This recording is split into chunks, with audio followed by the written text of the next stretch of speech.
السلام عليكم، ازيكم يا حبايبي؟ عاملين ايه؟ يا رب تكونوا بخير. النهارده هنعمل الجمال اللي انتوا شايفينه ده. هنعمل الممبار طبعا. معروف في رمضان الوصفات ما بتحلاش كده، او السفره ما بتحلاش الا بطبق الممبار كده. يعني ما يعديش رمضان الا لازم نعمل فيه وصفه ممبار. طبعا وصفه الممبار لذيذه وجميله والكل بيعشقها، وان شاء الله هنعمله بطريقه سهله وبسيطه. وهنعمله ني في ني، يعني مش هنعمله مسبك ولا مشوي، لا هنعمله في ني في ني، بحيث ان انت تاكلي طبق واتنين ما تشبعيش من حلاوته، لانه خفيف ومش دسم. طبعا معروفه الممبار بتجيبيه من عند الجزار، بيبقى مغسول.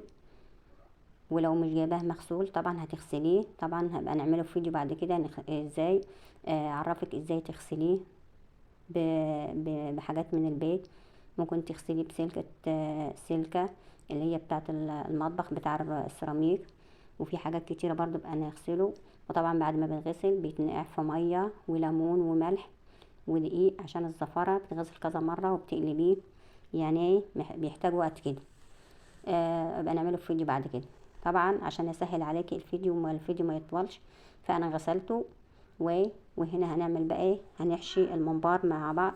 هنعمله بطريقه سهله وبسيطه. طبعا احنا كنا عملناها مع بعض قبل كده، فقلنا ان شاء الله النهارده يعني ايه رمضان ما يعديش كده الا لازم نعمل الممبار. طبعا الممبار ده احنا كنا جايبينه قبل كده، يعني كنا جايبينه ومنزلينه في فيديو المشتريات مع اللحمه وكده. طبعا الممبار ده ممبار عجالي، يعني عجاله صغير، فهو حجمه صغير، مش اللي هو بتاع البهايم اللي هي الكبيره، لا هو حجمه صغير. يعني خد معايا وقت ومجهود، لان الحجم الحجم يعني بتاعه صغير رفيع. خد معايا وقت ومجهود وتعب، بس كان جميل ولذيذ كده واستوى معانا بسرعه. طبعا العجالي ده بيبقى ايه، سنه صغير، بيبقى مش كبير، فالحاجه بتاعته اللحمه بتاعته بتستوي بسرعه. ما خدش يعني ايه، ما خدش ربع ساعه. هنا بقى هنقول الخلطه. طبعا الممبار ليه كذا طريقه ممكن تعمليه. تسبكي له الخلطه بتاعته، وممكن ما تحمريش، تعمليه في الفرن كده، تحطي له صلصه من فوق وتدينيه بشويه سمنه وتعمليه وتحطيه في الفرن. بس ده انا بحس يعني ان احنا في صيام وكده هو بيبقى تقيل على المعده. يعني بيبقى تقيل على المعده، لانك ايه، بتحبسي الدسم بتاعه كله في الخلطه بتاعته وفي الشاويه. فهنا بحس ان هو بيبقى تقيل ودسم. انما لما تعمليه تعمليه زي ما انا هعمله كده. يعني زي ما انا هعمله كده بيبقى خفيف، تاكلي منه مره واتنين، ما هيبقى خفيف يعني تعمليه نيف. هنا بقى طبعا عندي رز وعندي بصل وعندي توم وعندي طماطم قطع صغيره وعندي فلفل. وعندي طبعا الخضره دي اللي كنا مفرزينها. طبعا لما حبيت اعمل ممبار ما لقيتش يعني خضره طازه، فطلعت اللي في الفريزر زي ما انتم شايفين كده، خضره وجميله، ما اسمرتش ولا اي حاجه. وهنا بقى التوابل، هتحطي بهارات حواوشي معلش بهارات ممبار، معلش بهارات ممبار، انا اسفه. وهتحطي ملح، وهتحطي بابريكا، وهنحط قرنين شطه كده لو حابه سبايسي، وعندك هريسه شطه حطي. وهنا هنحط نص كوبايه زيت. طبعا زي ما بقولك الممبار هنا ماهوش دسم، ليه؟ لان هو بتاع عجالي، وطبعا العجالي ده صغير ما فيش دهون ولا اي حاجه. فهنا حابين بقى ندسم الحاجه شويه، ندسم الخلطه كده شويه. ممكن تحطي حته زبده كده، لو ما عندكيش هتحطي شويه زيت، بيدي لمعه كده وفلفله للرز. يعني شويه الزيت دول بيفلفلوا الرز. هنا بقى طبعا ما حبيتش اطول برضو عليكم الفيديو. اي حد بيحشي الممبار هتحشيه هتمسكيه بين صوابع ايدك كده وتفتحيه وتحشي. يا اما تحطي بالقمعه، اي اداه عندك، او القمع بتاع الازازه اللي هي بتاعه الميه اللي بتشربيها، تقطعيه من فوق كده وتدخليه في الممبار نفسه وتحشيه. يعني باي حاجه ان شاء الله هتحشيها. هنا بقى انا حشيته زي ما انتم شايفين كده، زي ما بقول لكم خد معايا وقت ومجهود، لان الممبار نفسه صغير ورفيع، فاخد معايا وقت ومجهود. انا محبتش برضو اطول عليكم الفيديو. هنا بقى طبعا معايا طماطمايه وورقتين لوري وبصله وجزره كده للشوربه. وبعد ما تغلي هنسقط الممبار. يعني ما تحطيش الممبار وهي الميه بارده، الرز كله هيسيب منك. ولما تيجي تحشي الممبار ما تخليش مكتوب، خليه مفرفط كده ومبطط كده عشان ما يفرقعش منك. تمام كده. هنا بقى نحط الممبار. وطبعا زي ما بقول لكم هو استوى على طول، ما كملش ربع ساعه واستوى.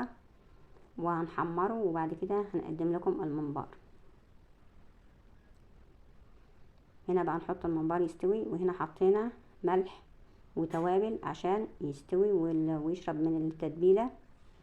وهتحمريه بقى بشويه زيت ومعلقه زبده كده عشان يبقى احمر معاكي وجميل. هنا زي ما بقول لكم لو انت عايزاه خفيف هتعمليه بالطريقه دي، هيبقى خفيف معاكي ومخفف على المعده وجميل. لو انت حابه ان هو يبقى دسم هتشويه، هتحطيه هتحطيه بقى في صينيه، هتحطيه في صينيه وتحطي وتدهني الوش كده سمنه او زيت، وتدهني الوش كده صلصه طماطم عشان يبقى احمر معاك، وهتحطيه تحت الشوايه. فهنا هيبقى ايه، هيحس ان هو مسبك وتقيل شويه، هيبقى دسم يعني. انما لو عملتيه، انما لو عايزاه خفيف ني وتحمريه زي ما انت شايفه كده، طريقته سهله وبسيطه ويبقى خفيف على المعده. طبعا زي ما بقولك احنا في الصيام، فاحنا عايزين طبعا يبقى عندك لحم وعندك فراخ، فاحنا عايزين بقى حاجه تكون خفيفه كده شويه، ما تكونش دسم. طبعا الممبار زي ما بقول لكم حاجه بيبقى سخن كده ومشطشط وجميل، تحطي بقى جنبيه مخلل، طبعا لا غنى عنه في سفره العزومات، بيبقى شكله جميل كده، وطبق اساسي وطبق رئيسي كده في العزومات، بيبقى جميل الكل بيحبه وبيعشقه. اكله لذيذه وجميله، يلا قومي بقى جربيها، الولاد هيحبوها. شايفين مستوي وجميل ولا هو معجن؟ طبعا هو مفلفل وجميل ومشطشط، ولا هو معجن ولا فتح منك. طبعا اول ما الميه بتغلي كده، بعد ما يخش في السوا كده تهدي عليه النار عشان ما يفرحش منك. ودي كانت وصفتنا النهارده، بألف هنا وشفا. وصفه جميله ولذيذه زي ما بقولك كده، الكل بيعشقها. اعمليها لولادك كده بقى هيعشقوها تغيير. يعني لو ما عندكش لحوم ولا فراخ، ولو عملتي الوصفه دي هتوفر لك كتير، هتوفر لك اللحمه وتوفر لك الفراخ، وكمان الولاد هيحبوها ويعشقوها. وبألف هنا وشفا. ودي كانت وصفتنا النهارده، مع شويه مخلل كده مع شويه سلطات. انا فرحانه بيه قوي لانه جميل وما خدش معايا وقت، وفعلا الحشوه اللي خدت وقت.